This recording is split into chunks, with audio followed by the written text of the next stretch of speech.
Welcome into this U.S. Open preview here on 5 Clubs. They come quickly from the PGA. We head to an anchor site, Pinehurst. For the 4th time in 25 years, they will play host to the U.S. Open Championship. Myself, Johnson Wagner, Taylor Zarzour. We get into all of it next.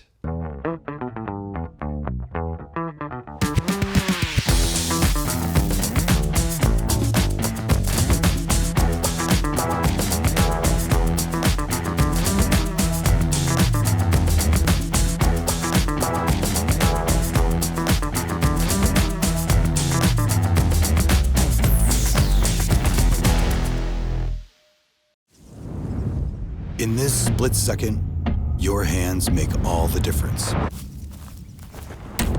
It was time for a grip to help them own the moment.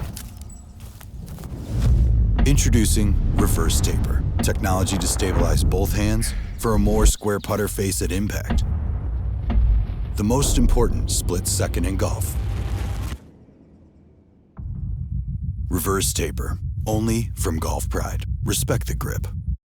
With that, boys, we're driving to a major. How good is that? Down the road, first of all, it's great seeing both of you. Would you like to reenact anything before we get started? Yeah, by the way, you've got 15 topics listed here, and there's a glaring omission of which shots he's going to recreate, which we absolutely need to discuss. I've got some ideas for early in the week. I'm going to go over the back of the 14th green. I believe it's called Death Knell. Ooh. Over the back. I think it's a no-go, so I'm going to go there. Left of 8 is one of my least favorite spots on that golf course. I was going to mention that one. I'm going to go there for sure, and then John Daly's I was going to say, exactly. John Daly almost made contact with Tom Kite there, I believe. That is correct. Yeah. There's so many great spots that you don't want to be, but also I think an idea for early in the week is to go out and throw a few balls into the native area and just kind of see what a good lie, what a medium lie, and what a bad lie looks like. Because I think in 14, I feel like it was just a little bit too easy out of the native area. I agree. And I think now that it's had more time to sort of blossom and fill in, I think it's going to be a little gnarlier. I have seen him recreate the Payne Stewart fist pump on children, or high handicappers back home many a time. So we don't need to see that again. I've got one for you. Why don't you recreate my boy Peter Kiernan's albatross on the 10th hole, which he made 2 days before my wedding in October of 1997. The only other person to make a 2 on 10, his name was Hogan. Ooh, wow. Yeah, how about that one?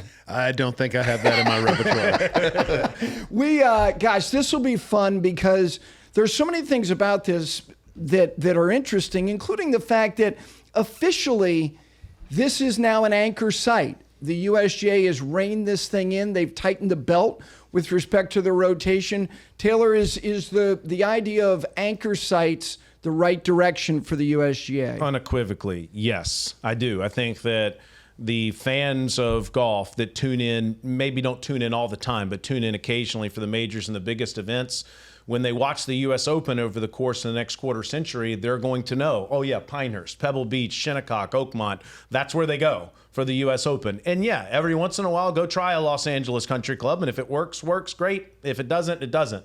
And you can do that every few years and find a spot to go to that isn't an anchor site. But I love that the majority of the spots they're going to are anchor sites and will continue to be in the Rota exactly like the Open is. We know, oh yeah, that's where they go to play the Open Championship. This is where they go to play the U.S. Open. And there is no doubt Pinehurst No. 2 deserves to be in that conversation. Yeah, all 3 previous Opens have been memorable. Maybe not, Payne Stewart, Michael Campbell, Tiger Woods was right there. Yep. Martin Keimer sort of blew the field away in 14. But if you look back over the last 10 years of the U.S. Open, I think the USGA will admit maybe Chambers Bay wasn't the greatest selection. Aaron Hills I would put in there. LACC, as much as we wanted it, as much as I know we all 3 love that golf course, it left us wanting a little bit. So I think having these anchor sites is a great thing. And as you mentioned, Oakmont, one of my favorites, Shinny. And the thing that people love so much about the Masters is that you feel like when it comes time for Masters, everybody knows that golf tournament. And like you said, over the next 25 years, I think people will have that feeling over Pinehurst where every hole on that course is known and recognized by the golf fan. This more than any other, with the presence of the USGA having facilities there now, which will be showcased to varying degrees during U.S. Open Week, including, having the USGA experience there, to having their museum there, the quasi Hall of Fame presentation as well. Explain why this one, though, makes particularly good sense for the USGA, because it's not spectacular like Pebble Beach. It may not be as majestic as Shinnecock Hills. It may not be historically as meaty as Oakmont, but why does Pinehurst make perfect sense for the USGA? Well, I feel like from the East Coast, it's easy for every single golfer to get to. And I feel like avid golfers almost make a pilgrimage at some point in their life to go play Pinehurst, to go to Pinehurst No. 2. It is sort of the home of American golf. I think the Hall of Fame, it used to be there and was moved back. Should have never been moved. It should never have been moved. Maybe it was a good idea to move it because now 5 is an incredible par 5 from the old the grounds of where the Hall of Fame is. Well, it was too hard of a par 4 in my opinion, but I love it there, and the Hall of Fame is just an addition to that wonderful piece of property, whereas opposed to St. Augustine, it was a destination, and just the World Golf Hall of Fame is going to get way more traction there. No doubt. No question about it. You lost Gary on the 5th hole. He's going to be thinking about that for the next 10 minutes. To answer his question that he asked, you're right. And not only is it the home of American golf, it's called the cradle of American golf. That's what they call themselves at Pinehurst. So I think that's how it separates itself as an anchor site. It was Donald Ross's home, truly. I mean, it's on the golf course on the 3rd hole. You've stayed there. We've stayed there. And those greens are diabolical. And I can't say, and I know this is another topic, I'm not the biggest fan of what I think is the biggest women's event, the U.S. Women's Open, being such a stern test and watching the women shoot 80. I don't know that I enjoy that as much because it is the top event in women's golf. I think that should mirror the Masters more than it should mirror the U.S. Men's Open. But the U.S. Men's Open should be the toughest championship test. That's how it differentiates itself from the other major championships. And I have no doubt that Pinehurst No. 2 is going to do that because of how exacting, you always use that word, you have to be on approach there. And if you're not, you are going to pay the penalty, and you may be playing from the same place you played your last shot from. Yeah, it's, I all those things you guys said, I'm in complete agreement with. It is the home of American golf. It's a village. It is with the express purpose when you go there to play golf, and probably to play golf over the course of several days. They poorly curated the Hall of Fame. It was mismanaged. It was neglected. And I understood why it left, but it never should have, and it's rightfully back there. Is there any place that is probably going to be a casualty to the tightening of the rota belt that you will miss? Do you have one in your head as you're asking that Not question? Really. Yeah, because I can't really think of one that they're not going to go to moving forward. I can think of one. I would think Bethpage had the 02 and the 08 U.S. And now Opens. they're a PGA of America. And I just think 09, excuse me, Lucas Glover. Yep. And I think that it was sort of in New York area where you've got Shinnecock, Wingfoot, everything within an hour and a half drive, to lose.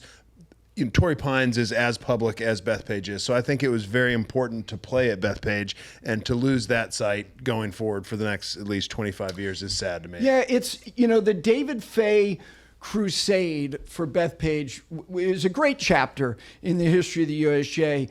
For him, you go back and you hear the stories about he went out there, and not that he was a well-known figure. He was the executive director of the USGA. He wasn't somebody that you look at and go, oh my gosh, it's David Fay's on the golf course. It was with the express purpose of, can we find places that have public access that also have the chops and the bones to present the best media's championship that America should offer? And it does. I'd like to believe that Bethpage will have a place in major championship golf, and it obviously is going to be hosting the Ryder Cup. That's fair. That's totally fair. But if I look at these other places, you guys mentioned Chambers Bay, you mentioned Erin Hills, Torrey Pines. I get what they were trying to do. Don't go out of your way to try to be as benevolent as you can be when your number one objective is Take it to the best places that are the sternest examination. And if those places are not them, then there's no reason to go there. Mr. Met over here that Yes. used to dominate the section. I know he Yes. picks a spot that he was very successful in, and they'll still go there plenty enough. I do wonder if the one place in the country that gets neglected a bit, whether it's during the PGA Tour season or the major championship season, is Chicago. Do we go there enough? You know, should we almost go there annually for some big event? And should the U.S. My Open... answer is yes, we should. I mean, Would you agree with that? That might be the one place I can think of that we might need to fix, whether it's the U.S. Open or another major. Yeah, there's just too many good places. I mean, Medina's just gone through a massive restoration, and Olympia Fields has had the BMW a few times. Yes, Chicago has the home of my favorite place in the world, Chicago Golf Club. Not big enough to host a U.S. Open, but they have had Women's Open will be there. They've had a senior women's open, the inaugural. So yeah, Chicago is definitely needs to be represented. Yeah, the Medina thing will be interesting. I think the President's Cup will be, a great way for people to see it, because it's not a restoration. It is a redo of what Jeff Ogilvy and his team have done there, which is really, I think, going to be great. You mentioned the golf course in 14. Let's talk about this. I was very lucky when they did the grand reopening to play with Ben Crenshaw the day after the 2011 Masters. And when I saw it, I went, my God, this is amazing. And I love it. I love the presentation. The presentation is one thing. The examination is another. Do you think that the native areas, which can afford you a bare lie, a dry lie, a reasonable lie, are going to be a tough enough test for these guys? It won't be as tough as it was with the thick rough that they had in 99 or in 2005. But I would say that the golf course now is distinct. I mean, you were talking earlier, I didn't think it was as distinct when it just had crazy thick rough. It just looked like one of the hardest tests in golf. It didn't separate itself. Now, visually, it separates itself by having all those native areas. I mean, you reference what happened in 2014. You've got this one guy that's 9 under par, Martin Keimer, who blew the field away.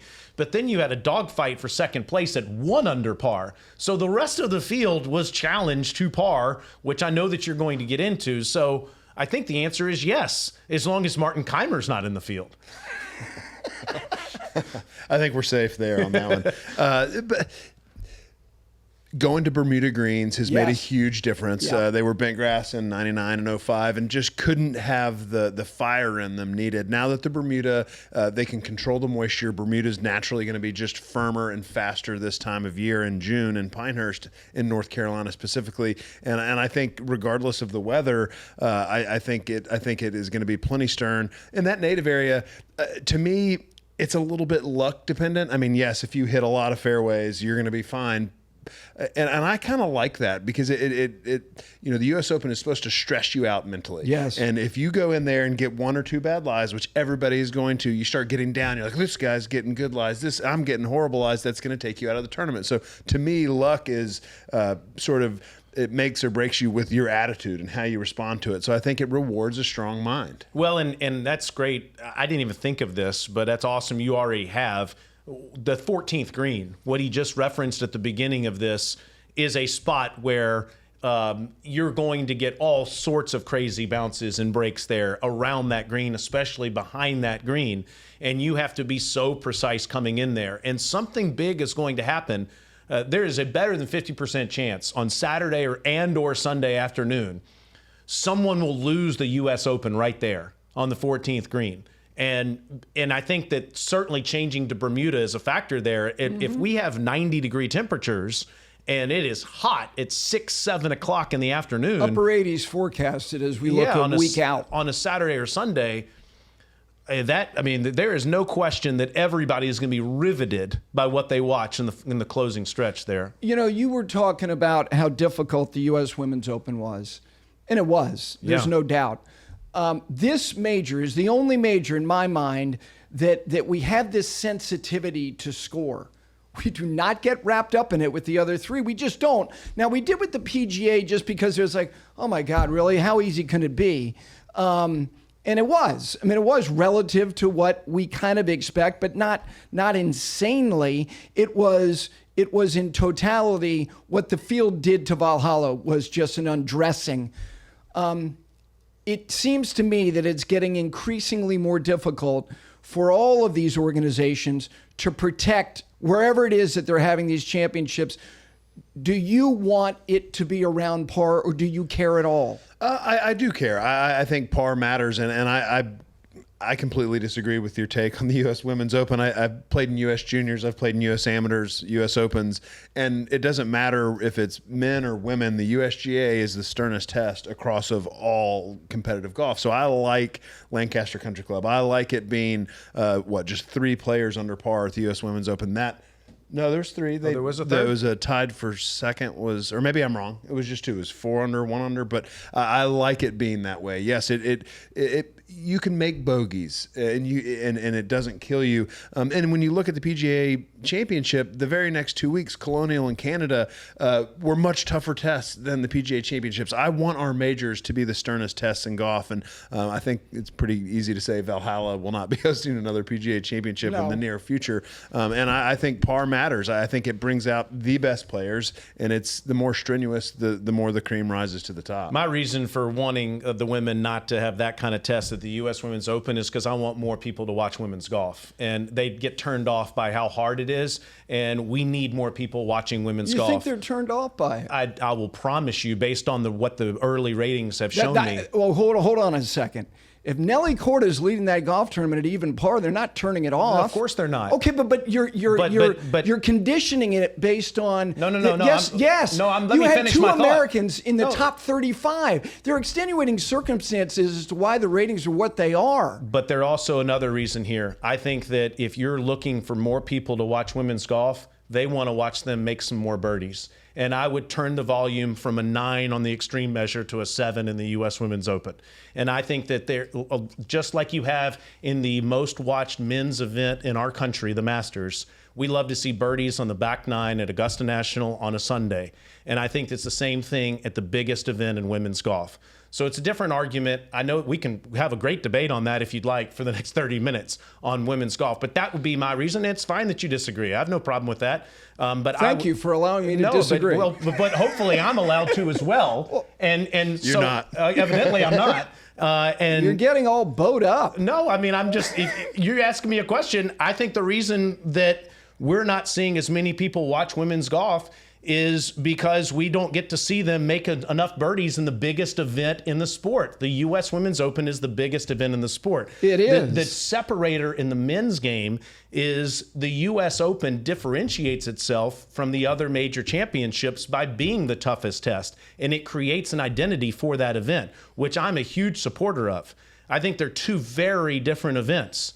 The U.S. Women's Open, the biggest in women's golf. The U.S. Open, one of the 2-3 biggest in men's golf. And I love that par is protected.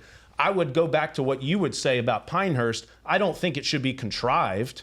I don't think that you should do some things that were done at Shinnecock or some other past major championships, U.S. Open majors that were done where it felt contrived and it felt a bit unfair. But I would ask you, I think just showing up at Pinehurst #2 and playing a U.S. Open there is going to be tough enough. It is going to be tough enough, and that's a great point about the women's game, too. And not that you've changed my tune on it, but how many chances a year do we get to see the LPGA and women's golf on network television? And so it's a big opportunity for them to draw in new fans and to turn it on and see the women hacking out a rough, making 10s on par 3s. I see where you're coming from on that one. Yeah, look, the idea of you want it to be appealing, I understand that, but you're comparing it to what historically? What are you comparing the ratings to? Well, I'm comparing where women's golf currently is. Okay. And I think that I'm a big believer that they have enough star power in the game that if you watch them excel on a Sunday with a handful of the biggest names, which you got at the Chevron, which I believe you'll get at the KPMG, that I think that you would see more people excited to watch the finish of a U.S. Open. So I'm only comparing it to the history of women's golf and where we've been in the last 5 to 10 years. Gary, I just don't think we have enough people watching the women's sport. And I'm not trying to manipulate or force anybody to do it. I really believe that if you put sports fans out there and gave them access to this women's open, they're not thinking right now, I want to watch women's golf. Most casual sports fans aren't. But I think that if you showed them and presented them a women's open, and 67 was a winning score on Sunday, and there was a handful of people that were under par on Sunday, and there were birdies down the stretch of the tournament, I think that they would be turned on to the game. That's just Yeah. But again, it's not an extreme. To your point, Yeah. I don't want to do Valhalla either. Right. I don't want to go that route. I just think that there's a middle ground there for the biggest event in women's golf. Yeah, I think all of this speaks to the challenge. Like, where is the balance? How does the USGA strike a balance with conditions as far as, like we had at LA North last year, which allowed for a couple of 62s in a 20-minute span on a golf course that, as you said, we all love it. I want it to be absolutely and unequivocally the hardest examination these players face all year. That was what they were defined by. That's who they were. And I think because they found themselves in this weird, vulnerable position to have to kind of defend themselves, they try graduated rough. I think it's not accidental that graduated rough kind of came along at the time when you had the two biggest stars who could be a little errant off the tee. And I think they were being particularly benevolent to Tiger and Phil as best they could, not that they needed even more advantages. And I think that their identity was damaged. And by virtue of that, they became vulnerable, that players started taking shots at them. I know deep down that there are things that Augusta National does that these players go home to their rental properties at night and scratch their head about, maybe bang their heads against the wall. But you know what they don't do? They don't complain. But they do it with the USGA, and I can go through the litany of players. Can you confirm that they go home and do that? Yes, there's a lot of talk about the Masters and the way they've mown the fairways back into the players. That even when it's dry, the balls pick up mud, and yes, there are plenty of things that Augusta does. But you never hear them carp a bit. But they do it with the USGA. I want the USGA to be exactly who they are. Be unforgiving. And this word about fair, like what is fair in golf? Like you just said. One lie, got lucky. One lie, I didn't. Embrace and accept. Those are the two words that the likes of, whether it was Lee Jansen or Hale Irwin or Corey Pavin or Curtis Strange, embrace it, accept it, and move on. Saturday at the 2018 U.S. Open was unfair. That's what unfair is. And when you have to come on the air and apologize and say you lost the golf course. What specifically was unfair? Because I agree about a couple of things. Well, I mean, you just saw that they couldn't hold golf balls on the course, to the point where you've got the guy conducting the tournament apologizing for what they're playing in. You know, that's the last thing you want. Yeah, it wasn't every hole, but the 15th green, the pin position on 15 on Saturday in 2018 was a disaster. Yeah. An unmitigated disaster. You don't have to do that at Pinehurst, is my point. You just go there and play, and it's going to be hard enough. Yeah. I really think that, to your point, I think you go to Pinehurst, you go to Oakmont. Pebble Beach typically isn't as challenging in terms of relation to par, unless you have the elements involved. If you have good weather there, then chances are you're not going to have as high a scores as what you have at Oakmont or Shinnecock or at Pinehurst. But I think that whether it's even par or not, Gary, I think that it'll be plenty hard enough. And I do think it'll be the sternest test of the year, which, again, I love on the men's side. Look, I don't have to have them tell me it's going to be. Do you think, though, that these organizations, in this case, the USGA, they pay attention to what happened at Valhalla, and they know what happened last year at LA North, and people think that because of what Johnny Miller did in '73, we got the massacre in '74. They are humans. Do you think that they're going to tighten the screws? Well, a little bit, and I've got a question for you guys. Yeah. I watched John Bodenhammer on the night part of Golf's Longest Day, and he talked about how they've got Scott Langley, used to be Jason Gore, former player on the PGA Tour, helping with setup. They bring in people from the PGA Tour rules staff to help with setup. Do you think they've taken it too far and are trying to get too many opinions, as opposed to just sticking to their guns and knowing that they're setting a golf course up the right way? It's a good question. I think one of the challenges they have is that First of all, here we are, gas bagging like countless others will be in the lead up to this with outlets that we like and appreciate. And we can go down the list of people who will do U.S. Open previews. They didn't exist 20 years ago. And 30 years ago, Golf Channel didn't even exist. It was born in 1995, and you have bloggers and you have real-time opinions like, that's a shitty pin position. And it's like, yeah, it is. And it's like pitchforks and they come out and it's like, oh my God. That gets back to my point about feeling defensive and being vulnerable and everybody having an opinion and saying, that's not good and I'll accept that and that's unacceptable. Yes, I think they listen. And I think we all naturally are affected. By the way, I like him asking the questions. This is good. John Bodenhammer, to me, in the last 5 years, has done an excellent job. I wouldn't say that he did a bad job of setting up LACC. No. I would just say that the golf course probably isn't a stern enough test from what most of us want the U.S. Open to be. And because of that, we probably won't see them back anytime in our lifetime. They'll go to Riviera, which they've already announced instead.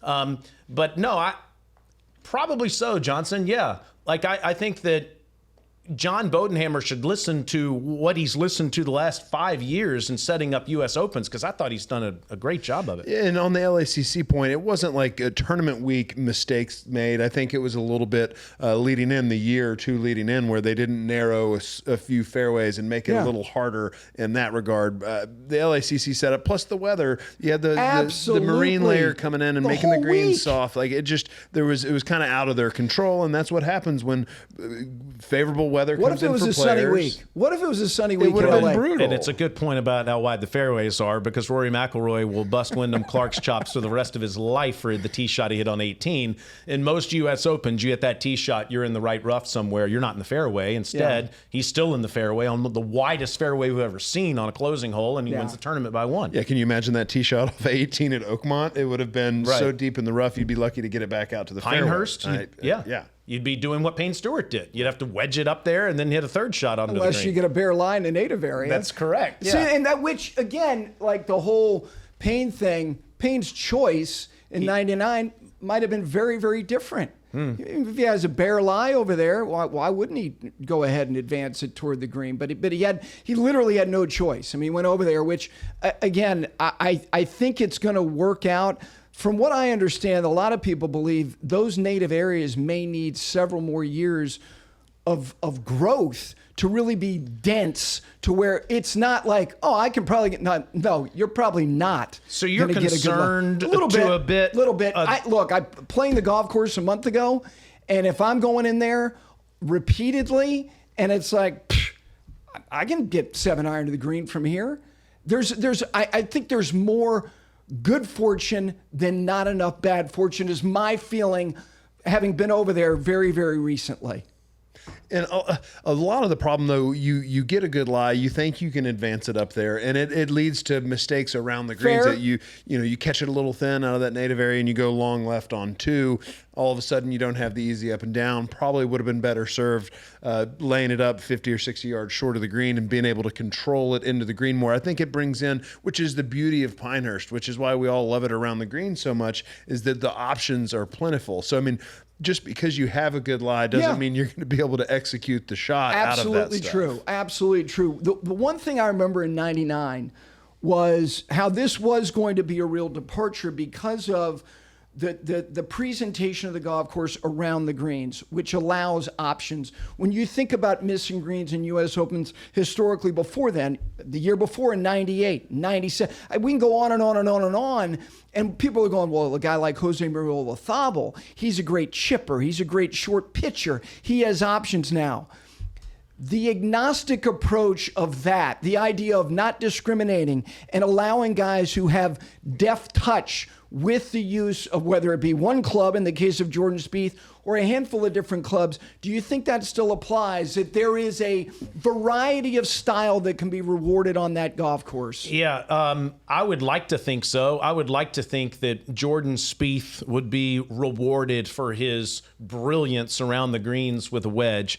I was talking to Chesson Hadley the week he just qualified through final qualifying at Duke, one of the sites, and he was saying that he's bringing out a 3-wood around the greens. Like, he's been practicing this shot for weeks in hopes that he would make the U.S. Open. You may see hybrids and 3-woods around the green. I think that's great. I would love to see some variety there. Of course, Martin Keimer used putter everywhere he went and won by 8, but I would think, Johnson, that we would see, to your point earlier, if somebody is left of 8, somebody's behind the green on 14, there's going to be a number of players that would put a putter in their hands.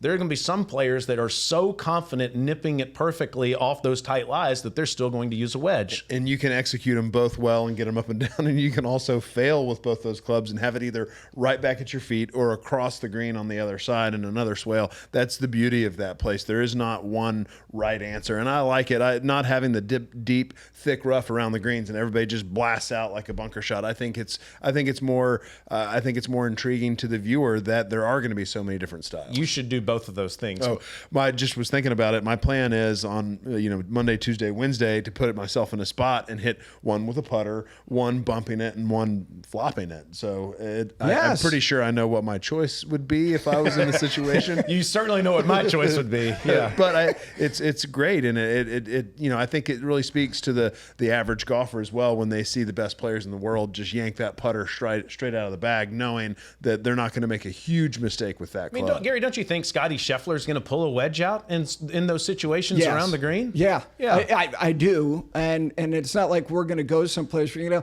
I don't really like his chances, because we will get to him momentarily. I qualify this just looking back on the top 10 in 2005 when it was a Bermuda grass farm, but my point is around the area was the same in terms of it being options and tight lies.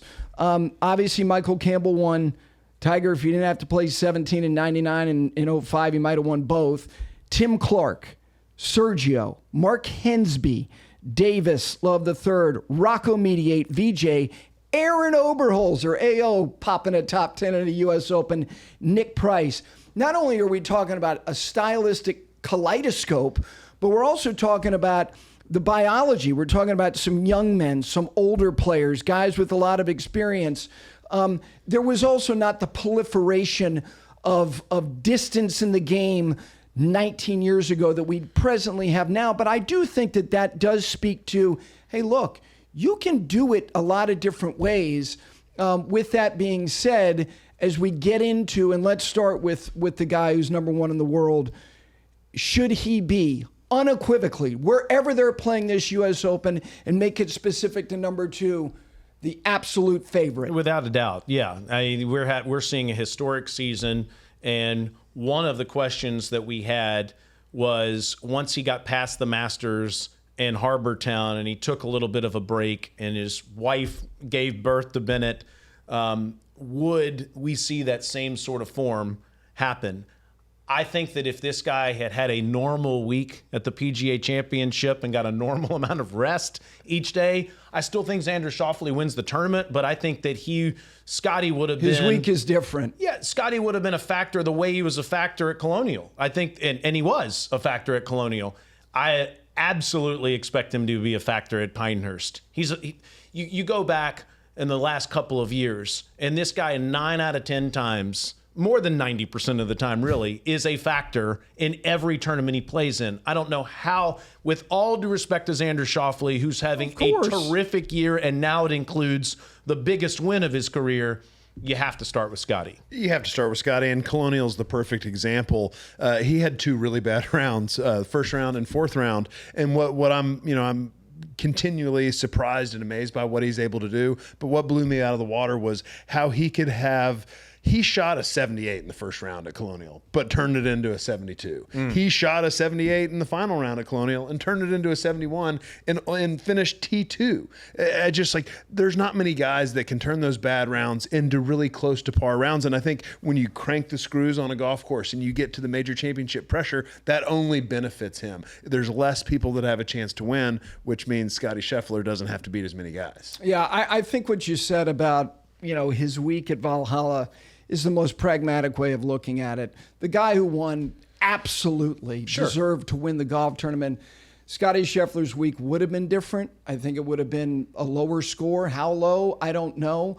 I don't have to get that far removed from it to know that whether it be a year from now, 5 years from now, that incident will go down as one of the most asinine, ridiculous, Yes. extraordinary things that we've ever seen. Forget golf, in sports, that somebody en route to a competition was handcuffed, booked, arrested, put in a jumpsuit, and then still was able to go out there and play the way that he did that day, and then the next day was what it was.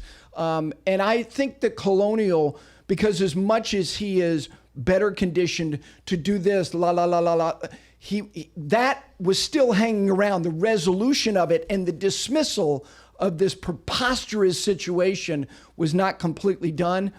He is, in my estimation, so far and away the favorite going into this week that it takes me a while to get to second. Given Pinehurst history hosting the U.S. Open, if someone does blitz out to a 5 or 6 shot lead, I'd be very careful with the speed limit on Saturday night. Will say that. What is the speed limit, like 12 miles an hour in the village? Yeah, 20 miles an hour or something. Just be careful around those parts. In all seriousness, I hope we get a thrilling U.S. Open. I hope that it comes down to the wire, and Pinehurst deserves that. They got it with Michelle Wee West. They got it with Payne Stewart, but they haven't really had it the last 2 times they've had men's majors there. Certainly hope that happens this time. The Michael Campbell U.S. Open was tense.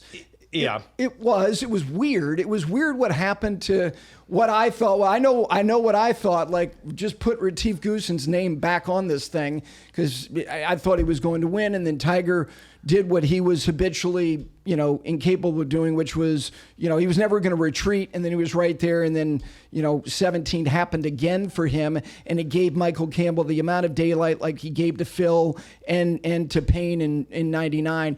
I think they've got this is going to be much more competitive than 2014. It can't be a runaway. Well, and I do think that there's a better chance, while certainly we expect Scottie, Xander, the big names in the game to be around the leaderboard for 4 days. Going back to the leaderboards you read through earlier, I think there's a better chance of not a random player, but a player that we're not talking about absolutely having being a factor. I mean, Eric Compton and Ricky Fowler tied for second there 10 years ago. I think that this kind of golf course, especially if you look at like strokes gained putting numbers, the players that are at the top of those rankings, most of those guys are not top 50 in the world players, but they're amazing at getting the ball in the hole. And given that there is going to be a huge premium on that, it wouldn't surprise me if you saw somebody that we're not talking about have a chance to win the U.S. Open at Pinehurst, just like Michael Campbell did. Yeah, it's interesting. You mentioned if you take Keimer out, Compton was a great story. Obviously, Ricky had a phenomenal major championship season, top 5 in all 4. The balance of the top 10 was really at that time a who's who. Keegan Bradley was a star, a young star. Jason Day would win his major the following year. DJ, Koepka, that was his first top 5 in a major championship. Stenson, Scott, Jimmy Walker was an elite player in 2014. Brandt Snedeker, that's a great top 10. Wasn't it? An incredible top 10, and I mean that's what Pinehurst does with the native area. I think it separates the field even more than it did when it was pitch out Bermuda rough. I think now you don't have to be the greatest driver of the golf ball. I think you have to be creative, which is what Snedeker is. Amazing at getting the ball up and down from anywhere. And I mean, when you look at players that kind of fit that bill this year, Zach Blair just won Open qualifying or sectional qualifying, and he had a good Canadian Open. Like a guy like Zach Blair who drives it so straight. He's incredible around the greens. Just thinking of someone off the wall that we're not talking about that I wouldn't Jason be. Gore was off the wall. Owen Brown was off the wall. Right. Which is part of the texture of a U.S. Open, which we love. It is not necessarily just one round. It is a couple of rounds. It's qualifiers. It's journeymen. Who knows? It could be a young guy who maybe still in college. The Schauffele thing, because of how quickly these are now coming, the way that the major championship season, including you put the players at the front end of it, from March to July, we're clicking them off. Reasonable chance he could double up? A chance. Okay. Certainly. I'm not because you liked him to win the PGA. We've been on fire so far this year in the major championship season. I mean, we haven't gone on any limbs, by the way. We picked Scottie at the Masters. Right, not we creative. picked Xander at the U.S. Open. My man, Mr. Filet, that was sitting in this chair, took it before I could. But yeah, certainly he's got a chance. If I have any hesitation, it's only that I think that Xander has celebrated this PGA Championship the way he should have. And I am proud of him for doing it. And he is connected with every person that's close in his life. I got a middle of the night text message from him right after he won the PGA Championship with the Wanamaker Trophy. And to his credit, he fit more drinks in there than I thought was humanly possible. I don't know that Scottie Scheffler. How many beers fit in it? He said that 24 beers would fit into it. I can't confirm that, but he said 24. A whole suitcase. Yeah, a whole case of beer fit in there. Nevertheless, I don't know that every player in the game is doing that. Scottie Scheffler probably isn't burning it down the way that Xander burned it down. But, maybe that is one reason. He is playing in the Memorial as we're doing this week, so we'll see how he does this week. But sure, I mean, I think the guy is playing the best golf of his life, so I would expect him to be a factor. 72 holes at Pinehurst is a heck of a mental challenge. Yeah. He's got the short game, obviously, to handle that place. He's driving the ball so much further and straight, which is a huge advantage around that golf course. And I'm with you. I'm a little bit leery of 2 weeks off and the amount of celebration. The Memorial is going to be a big test to see if he can get his form back quickly. But I think when you have that big of an upswing, you're going to fall off. I would like his chances better later in the year at the Open Championship when he recollects himself. But I fully believe Xander Schauffele will top 10 and be an outside influence on Sunday. Yeah, I think those are the fair kind of viewpoints on it. Not easy for the first time to climb to the summit and just think, I'll go back to base camp for a couple weeks and then I'll climb the summit again. Look, you go back, O'Meara, 1998, he doubled up. Harrington, 2008, in the absent Tiger, whatever. He picked off a couple. Reasonable. But like you said, my God, it comes so quickly. Maybe his form is one thing, but maybe a little bit more time to get his equilibrium again and dig back in. It's a hell of an accomplishment what he did, to be knocking on the doors repeatedly as he has and then knock it down where he had to make one more on a week in which he made $1 million. That DeChambeau, of all people, forced his hand to make one more. So let's get to Bryson, shall we? What about him in number 2? I think, speaking of luck being on your side and attitude, creating the breaks you get in the native area, I think Bryson is I think the native area is going to get the best of him. Okay. I think he's going to get real down when he gets bad breaks in that rough. And I know his short game is good. He chipped in on 18 on Saturday at the PGA. He got up and down on 18 on Sunday. He's fine around the greens. I just think it's going to expose him, and I have him outside the top 15. As you could tell earlier, I get very excited for a little bit of a battle. I don't get much of these as doing my own show in the morning, so I'm excited. You mute everyone. I'm excited. I'm excited for another one if we can get one. But I unfortunately agree. If there's one area of Bryson's game that I still question, it is his game inside 100 yards. I'm with you. One of the shots of the tournament at the Masters was his hole out on the 18th hole on Saturday night. But I'll never, for the life of me, understand. I understand the single length clubs until you get to your sand wedge. And I had the pleasure of calling a lot of his golf for ESPN on Saturday and Sunday at the PGA Championship, and he had some wild misses from just outside 100 yards with a sand wedge. I mean, missing by 10 yards over the green on the 17th hole. You can't do that at Pinehurst and get away with it. You can at Valhalla. I don't think you can there. I have some questions, like you said, when he misses a fairway, but also when he's in the fairway from 115, 120 yards away. I think that there's a real premium on being able to hit it as close to the hole as possible with your short clubs, like Scottie Scheffler does. I'd be surprised, honestly, if Bryson was a factor at the U.S. Open the way he was at the PGA. It'd be great for the game if he was, because, man, it was great at the PGA. Yeah, he's provocative, and people pick a side. Not many players do we we're kind of ambivalent about most of them. I do think about a couple things while I start going through this golf course, like 2, 4, 8, 14, not to as much of a degree as 16, like these unrelenting, beastly par fours, which he's going to have shorter clubs if he drives it reasonably well in his hand to everybody else. But the reality is he's probably going to miss 25 greens. And those 25 greens, this is not Valhalla. Those greens were so average in their complexity. They actually had no complexity to them. That was one of the reasons why they shot what they shot. They were not hard. These greens are diabolically difficult to not only hit and hold, but to then recover from.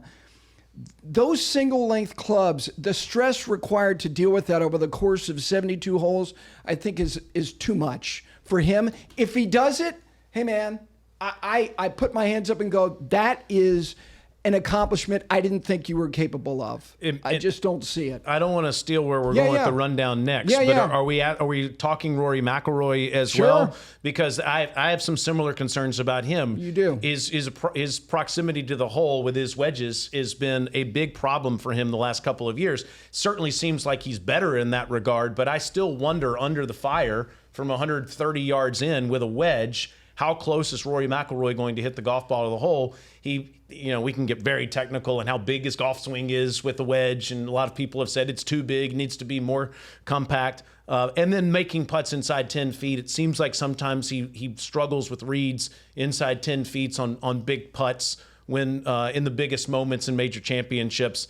And boy, I think that Pinehurst can get in your head when you get closer, the closer you get to the hole. When it comes to Rory and his wedges, like when he won Wells Fargo, his wedge play was amazing. Brick hard greens at Quail Hollow. I think the problem with Rory is when he has to really dial them back and hit those three-quarter shots. The beginning of the year, he was hitting a lot of those long and left. Just not, that's why it makes him such a good driver of the golf ball, because his full speed swing is amazing. So I think if we can get those firm conditions out there at Pinehurst, which may be a little, controversial because he plays soft golf courses so well. But I think when it comes specifically to his wedge play, the more full wedge shots he can hit, the better. And I think given the weather we have and knowing how firm those greens can get, I think that's going to be a positive for him.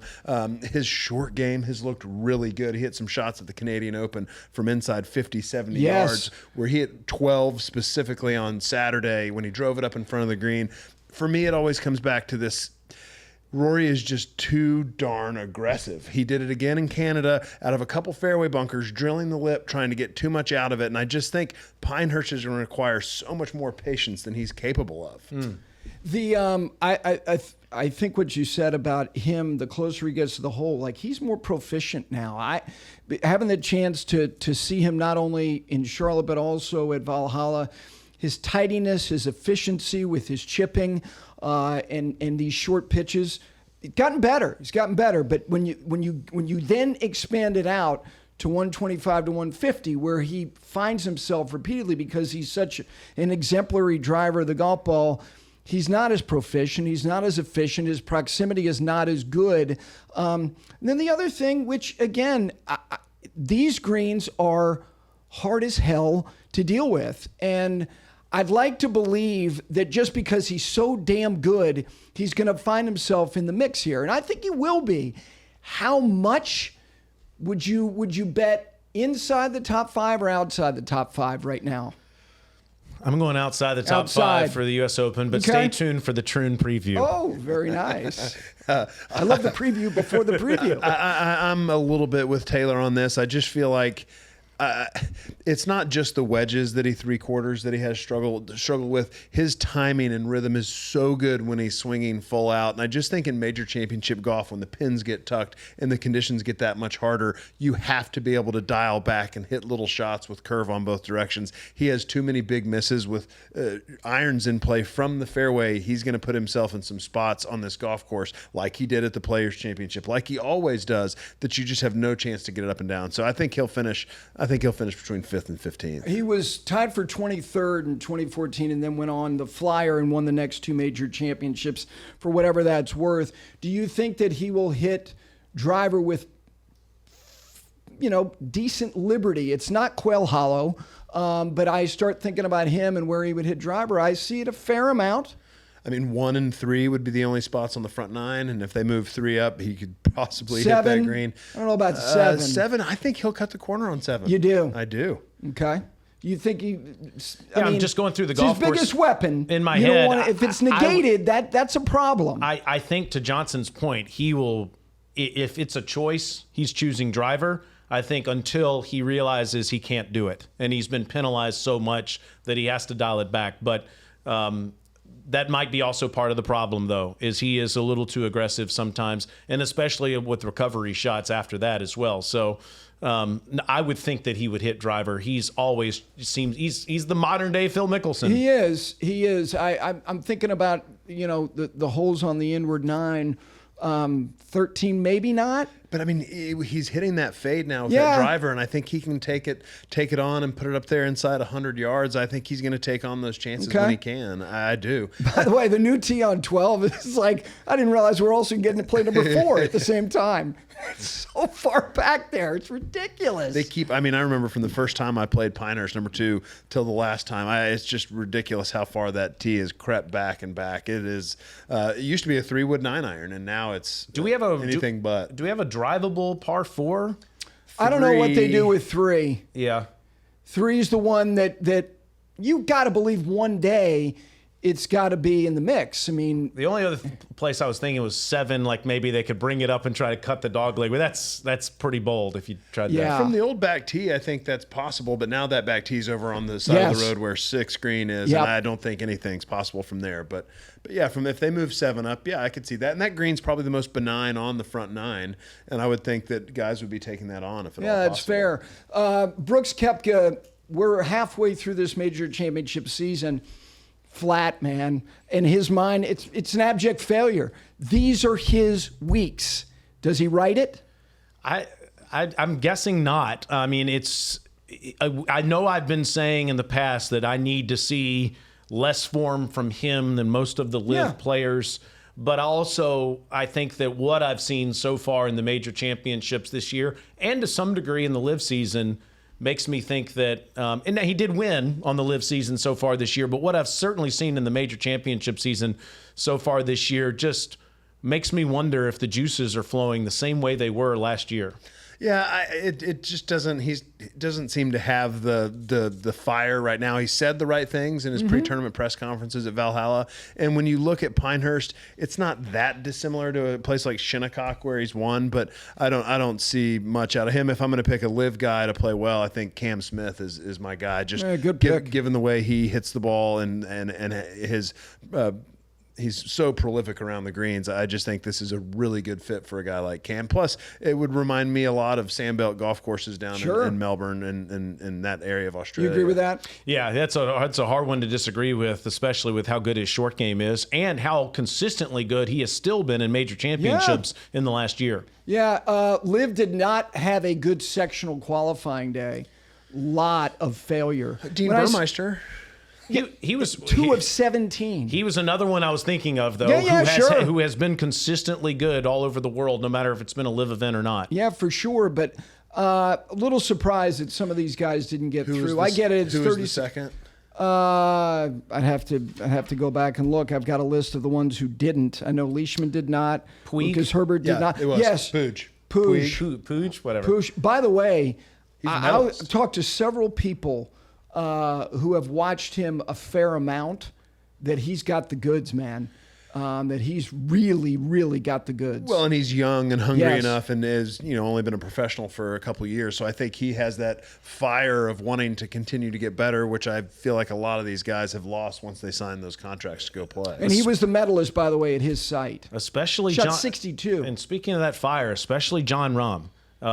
I know what do we make of it? Well, I think he wouldn't admit what I'm about to say, but I think years from now he will say going to LIV cost him major championships. And I think that there is a big part of him that thought going to LIV was going to bring us closer to resolution. It hasn't. I also think that he, to a degree, regrets that decision. I know that there were a lot of factors that went into it. Certainly money was a huge factor that went into it. What are the other factors? Well, I think that he was frustrated with his voice in the game, and how big of a voice he carried on the PGA Tour and some of the things that have happened in the last couple of years. Regardless, to me, he looks like a man that is dealing with some regret right now with his identity as a professional golfer. And I think it's cost him in the major championships. I didn't expect him to win the PGA Championship, but I didn't expect him to miss the cut.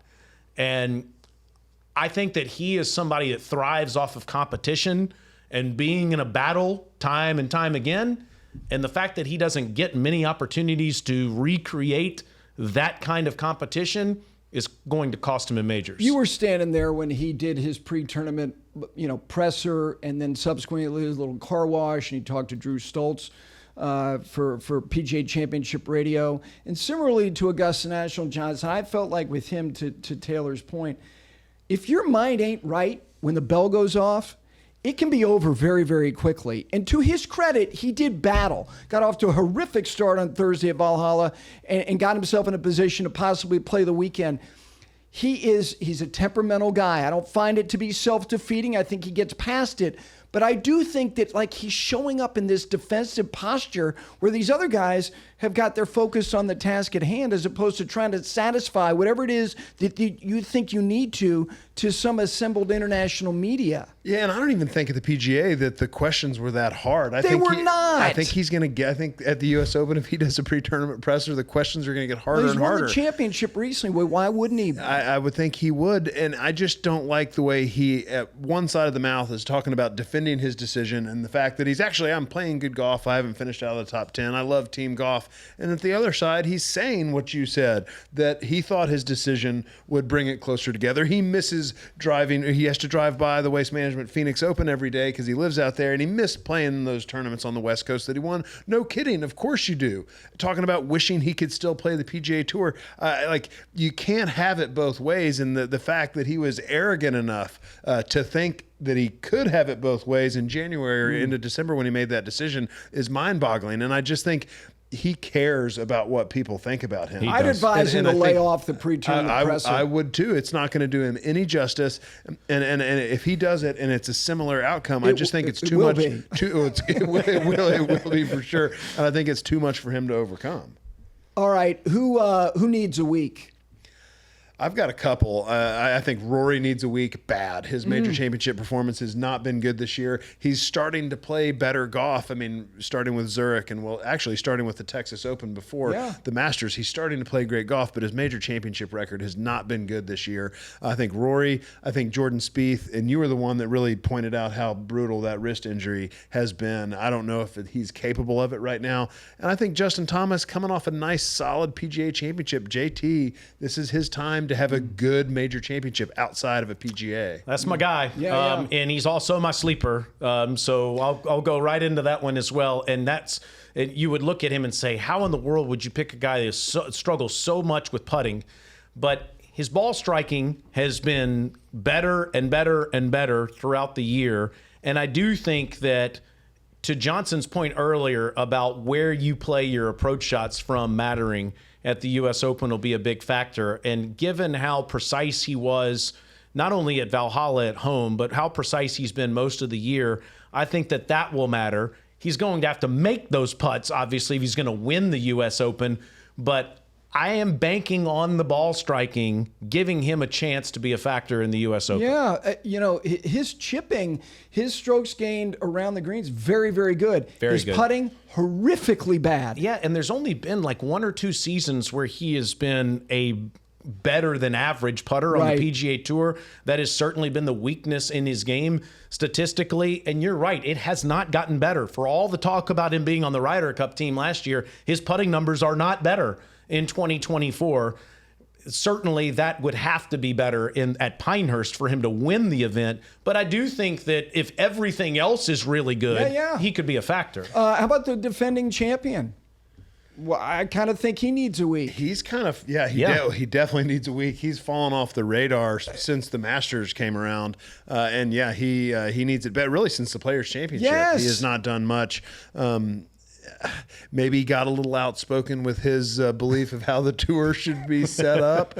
And maybe now that he's part of the secret society, it should be a secret society? I think his short game keeps him in if he can drive it well. But to me, he works the ball way too hard, one direction. He's very one-dimensional off the tee. And I think I don't think he's going to have a good week. You kind of feel the same way? I do. And I've always wondered that. God, he had such a good start to the year. And then the players are going, oh my God, he didn't play well on the weekend. And here he is doing what he did down the stretch. And he had the putt that lips out.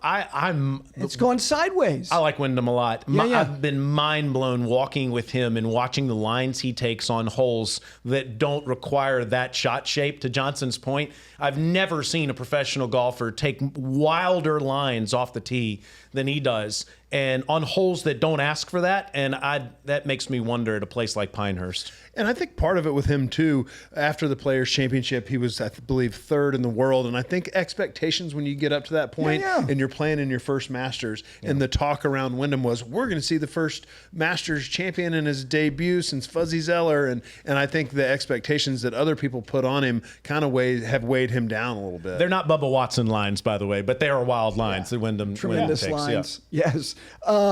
You have a sneaking suspicion about anybody? I think Cameron Young, I think the way he drives the golf ball, I'm a little worried about him around those greens. But I think he is just so primed and poised to actually break through, and it wouldn't surprise me to see him do it in a major. Also, Tommy Fleetwood. Okay. Yeah, Fleetwood was my guy at the PGA. That was my sleeper because of the ball striking. But I picked him so many times. We don't have the Tommy Fleetwood drop that we would hear like we have on I the don't radio think that program. I don't think I can go back with that. I really like the Zach Blair pick that you made earlier. That's the kind of player that I think that would creep up at a PGA Championship. Tom Kim has started to show some form at the RBC Canadian Open. He puts it. He doesn't hit it far, but he hits it in the fairway. And I would like to think that Tom would be a factor that's a good at the one. U.S. Open. He's sneaking it out there a little bit farther. I had the chance to walk with him the first two rounds at Wells Fargo. He was playing with Rory. And he is actually getting the ball out there a little bit further than you would think. It's just for me with Tom, he stands over that ball for so long. It's excruciating. And it's stagnant. And I just think coming down the stretch of a major championship, you're standing over that ball so long, it's going to have an effect. We got to do something about that. Yeah, you're right. He's popping out there. He can't look. It's very hard to play with Rory and look at the way he launches it. He doesn't hit it very high. And I think about those greens, and if they are as firm as they are, but no, his form has definitely improved. I'll give you one. Tom Hoge can absolutely flush the shit out of it. His proximity, the number of greens that he hits, he's not a great putter. But he's somebody who, you look historically at U.S. Opens, and he reminds me somewhat of Jeff Maggart, a guy built for, look, if I'm going to play Jim Rummy for some coin, I can handle this examination. So I'll give you a little Tom Hoge. Tiger, what do you got? I don't have high hopes. Okay. I would like to think that his chances at the U.S. Open would be better than they were at the PGA Championship. This entire year, I've marked Royal Troon as the spot where I thought that he might have a chance to be a factor in the majors. But I would think because of how much time and work he's able to do on his short game in his backyard, that he would have some confidence around and on the green. But I still worry. Watching him at Valhalla, that was the first time, and I know I'm late to the party on this, and you beat the band long ago on this. That was the first time I really worried about the ball speed and how one-dimensional his swing is. He's not using can't use his lower body, and he really didn't use it at Valhalla.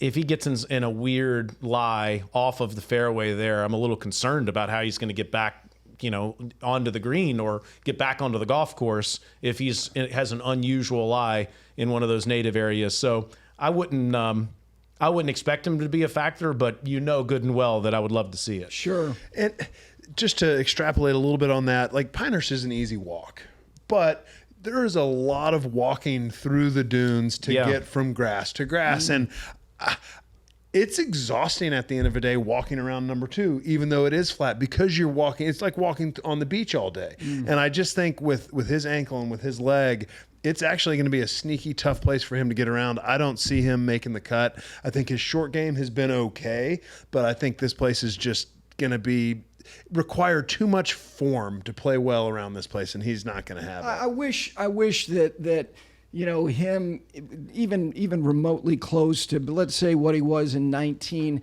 to have one more shot around that place that has so much nuance and so much, vagaries to it, that he would totally embrace that. And the type of stuff that he can envision that others can't, it's too bad. But I feel like you guys do. I hope he has, most importantly, I hope the Bob Jones Award ceremony and the way that he is embraced by people there, I hope he is impacted and it penetrates him in the way that I hope it can. Gary, that's why he keeps showing up at these majors. People are questioning, why is he doing this? Why is he playing what seems to be ceremonial golf, something he said he would never do? The reason is because it's life-giving to him to be around all these people that care so much about him and that have filled his bucket with compliments the last few years and are proud that he has such a big part in the game. He likes being with the boys. Yeah. He doesn't get to do that nearly as much as he used to. That's why he's playing in major championships.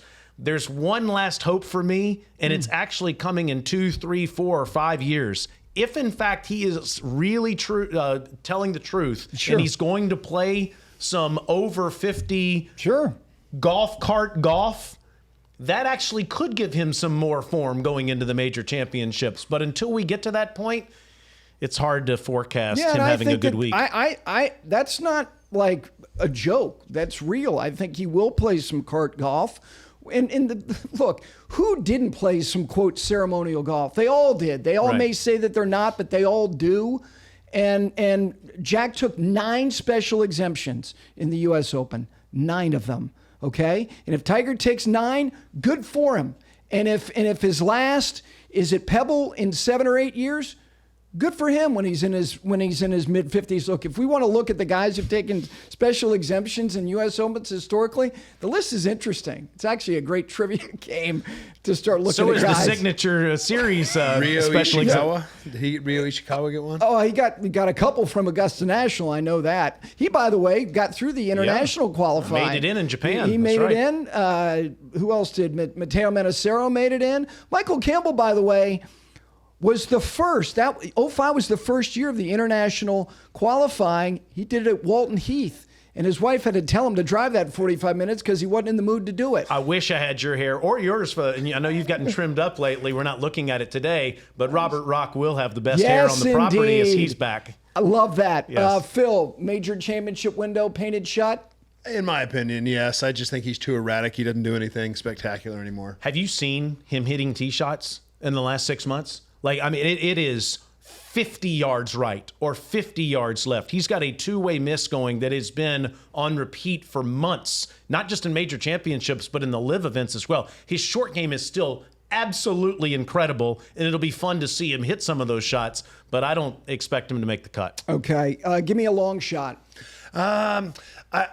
I mentioned Zach Blair earlier. I just think he's starting to play really good golf. Tree Farm down in Aiken, South Carolina is a one-cut grass with sandy native area. I think he enjoys that kind of golf. His form's good. I think Zach Blair, I'm not going to call him winning, but he will. I think he'll finish top 5. Look, if he has a week, he has a week. I want to go with a North Carolina guy. I want to go with Webb Simpson or Chesson Hadley. I would love seeing him get through. I would love to see one of those guys. Webb has a home in Pinehurst. Chesson's from an hour away in Raleigh. Half of Northridge Country Club will probably be there watching him, and I'm very fired up for both of those guys. But I'm going to go Lucas Glover, who has shown some form this year in major championships and PGA Tour events. He's top 30ing it just about every single week. I think that we'll see a good week out of Lucas, the 2009 champion. That's my long shot. Okay, my long shot, Aaron Rai, got through sectional qualifying. If you look at his season, guy's having a really good year. If you look at his stats, he's good in virtually every department. He's the kind of guy that, again, you go, I don't know that much. You don't have to. I think here's another guy who's not so much a long shot, but I got a feeling about Thomas Dietrich. Thomas Dietrich's having an excellent season. Obviously, he played very well at Valhalla. Wonderful putter, top 15 in that category. Those are a couple other names. And again, we're going to get these names. These names we hope we get a great leaderboard, but you're going to get some guys you wouldn't be quite as familiar with. All right, before we get to your winner, where does 1999 rank for you? I mean, it's right up there. You were a teenager. I was in college. Had just come home, and my brother loved Phil Mickelson. You need to give him some grief about that at some point. Coming off a big W himself, by the way. Current champion, the Charlotte Country Club member guest. Winning putt. And he and Jonathan Ishii have now retired from the Charlotte Country Club member guest. But really? I remember we used to root so hard for Phil Mickelson and wanting him to win that major. And so the level of disappointment when that putt from Payne Stewart went in, and then obviously what happened after, it was one of the most impactful U.S. Opens on me that I can remember. I just loved the golf course. I had played the Nike Winter National Junior Series of golf through high school, so I was very familiar with Pinehurst. That was my first U.S. Open I tried to qualify for, made it to sectionals, and it was one of the reasons I fell in love with the U.S. Open was '99. Yeah. I love Charlotte, North Carolina. I love Quail Hollow. I love what Justin Thomas did here and what's going to happen at the PGA Championship. All of Rory's wins. What's happened at Sedgefield and the Wyndham Championship. Trevino won a major championship in this state. The biggest moment in the history of men's golf happened in 1999 on the 18th green with Payne Stewart making that putt. And as you know how big of a general sports fan I am, as I think of the biggest moments that have happened in sports, if you're trying to pay homage to each of the different sports, you would have to put Payne Stewart's putt on the 18th green at Pinehurst to win the U.S. Open in that. So given where all of us live, it's huge to me that Payne Stewart won the U.S. Open. And also, unfortunately, given what happened months later and the tragedy that happened, the fact that was the last real big moment he had in his professional career was on that green. Each time you go by it and you get that statue, I'm getting chills right now thinking about it. Sure. It is, and you think of how much he meant to the game of golf. It was a very powerful moment in the sport. And certainly I would put it one of the top 5 majors for me. Okay. Yeah. You start thinking about the U.S. Open historically. My gosh. Look, Hogan at Marion, that will stand up there till the end of time. Jack in 1980 at 40 at Baltusrol. Jack and Tom at 82 in Pebble. Tiger in 2000 by 15. But to what you said, the other things around it, the first U.S. Open at Pinehurst, the fact that this man was gone so soon after, the poignancy of what he said to Phil Mickelson, who did become a father the following day, the eerie weather that hung around Pinehurst that week that was much more like Ireland, where Payne Stewart had a great affinity for, the putt itself. It's absolutely top 5 in terms of the image, the week. And by the way, they came back in 2005. Obviously, they came back in 14. They have made Pinehurst as important a place in the history going forward of their championship as any other place in America, and it all started just 25 years ago. My closet isn't as ridiculous as yours. Julie Williams talks often about how ridiculous your closet is and how many things need to be thrown away. Nothing is thrown away. One thing that Betsy Zarzour often mentions is this sleeveless pullover that I have that is if you don't wear it next week, it is the replica of what Payne Stewart wore, which they used to sell at Pinehurst No. 2. I'm not sure if they still do, but they did, and I bought one, and I have not worn it in a long time. But it was a magical moment. I would say across the country, Gary, that 2008 U.S. Open that Tiger won would probably be seen as the most impactful one, but I think that 99 is right behind it. Who's winning? Scottie Scheffler. Yeah. Interesting. Off the board he goes. Well, I mean, that's what I was going to ask you. Are we losing credit for being right? For being right. What an interesting dynamic we live in. It's kind of like Jimmy Johnson in this city years ago in NASCAR. You'd pick him to win every race, and he would win every race, and people were like, oh, that was real creative. I just don't know how you don't pick him, honestly. I wanted to come here and say Justin Thomas, like I did last year with Ricky Fowler, who was right there in the mix throughout the entire U.S. Open. I wanted to try to come up with someone else again, but I just think that what we're seeing from this guy is going to go down as one of the 5 to 10 best seasons we've seen in men's professional golf. I don't think it's going to stop like it has the last few years. I think it's going to continue with at least another major championship. And I think he's the man to beat at the U.S. Open. And when you look at what's so important around Pinehurst, it's you've got to put the ball in the fairway. He's the best on tour at that, and he hits it pretty far too. He's the best iron player on the PGA Tour, which is what Pinehurst is known for. It's a second shot golf course, and he's ridiculous around the greens. The one thing you don't have to be great at is if you hit that many greens is putting. And I just think it's Scottie Scheffler's championship. I think the list of people that can contend with him over 4 days is so small. I also think this. I think that you're going to see more people pulling for him than you've ever seen before. You mentioned how absurd that entire process was in Louisville, but if there's one thing that came out of it, that man gained a legion of fans on the property in Louisville, and they will be at Pinehurst. Well, I mean, we were sitting here for the PGA Championship preview with Brendan, and you were over there, Taylor, and you two were like, Scotty doesn't give us enough with the media. And I mean, now think about where we've been. The way you mimic That's the way my he favorite said thing he does when he does that. Where we've come in a month with Scotty, like it's ridiculous. And I agree with you completely. Like if you could imagine a Rory Scotty final group, Scottie Scheffler is going to hands down have that crowd in a U.S. Open. You think so? Over Rory? I do. Wow. I do. I tell you, being a gangster, it plays, man. But it's true. The kind of people who are like, yeah, he's a really good player. I don't know that much about him. Please clip that so we can use that.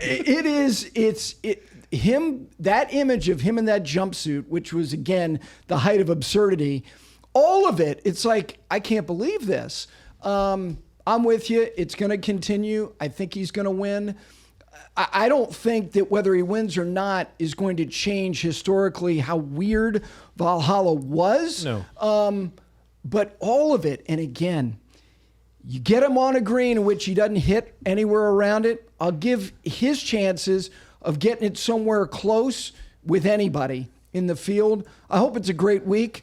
Hopefully you will reenact many things. And look, I just want to say I'm really proud of you for all that you're doing in your broadcast career. And it was kind of strange. We were walking out of the lunch area at the PGA Championship, and he's questioning, all these shots he's recreating. And that night was the night that it really went viral. I love that you're doing that. But as much as I love you making fun of Gary and me, if you don't do the same thing with your face to Brandel Chambly after one of his points, I'm going to be very disappointed. I will do that for you. But he's going to be on the network broadcast, so I don't know that I'm going to get. Oh, he's not on live from? He's going to do, I think, Monday, Tuesday night, but then he's got to go. Okay, well, you have a couple chances. I'll take some shots. Nice. It's again, Very look, good. this is a massive week for your company. And I think back to 2014. 2014, the curtain came down on NBC's coverage of the U.S. Open for a time, and we're thinking, okay, it may never come back, and went to Fox the following year. And here we come back 10 years later, and it's back. You're a part of the team. I know you're very excited to be a part of that team. Long days, but very rewarding days. They Hope are. You have a great week. Yeah, I'm so excited. I'm going to be doing featured groups Thursday through Sunday, the late live from Walk and Talks. It's going to be a dusk to dawn sort of week, but I can't wait. The majors are my favorite part about covering golf. And U.S. Open Radio. We will both be on it. You're doing the post-game show, as you always do. You're the best in the business at recapping and putting a bow on what just happened. Obviously, I've got 4 brothers. I love yelling and screaming at them, and hopefully I get that chance to do that with you in person next week at Pinehurst. But in all seriousness, I think I speak for everybody in how you've poured your heart out the last couple of weeks and how much we love and appreciate you and respect you for doing that. It has been a trying time in the game of golf the last couple of weeks. And I said this to Chesson Hadley, who was on my show, who's a Raleigh kid. Yes. the fact that we have a major championship at Pinehurst an hour away from where Grayson Murray lived will be something we certainly have on our minds as we have this U.S. Open. Positively, very well said. Thank you. Thank you to both of you as always. Most importantly, thank you to everybody out there. Enjoy the U.S. Open at Pinehurst from all of us here at 5 Clubs.